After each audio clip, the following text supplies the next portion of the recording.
First thing you'll want to do is find your Canva app.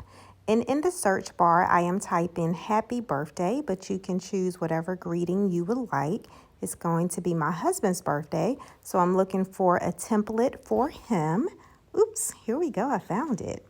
We're going to use this template and then go right ahead and click on this little girl's face.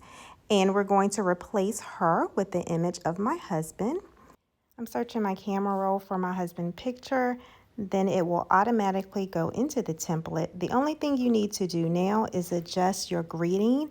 And I'm simply going to put love you, boot boot. And he knows why. He knows what that means. Alrighty, looking good so far. If you want to increase the size of the font, you can do that here like I just did.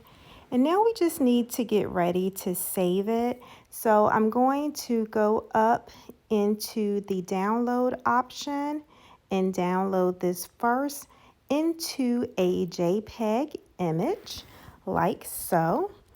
And once it is saved, it will automatically save to my camera roll.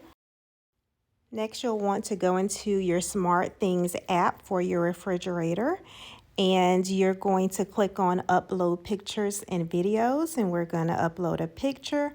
Find the template that you just created and upload it, and it's just that simple. You can then go into your gallery and put it on your wallpaper and hope your husband sees it, like mine did not when I was trying to surprise him that morning. Nonetheless, when he did see it, he was really excited. Until next time, bye.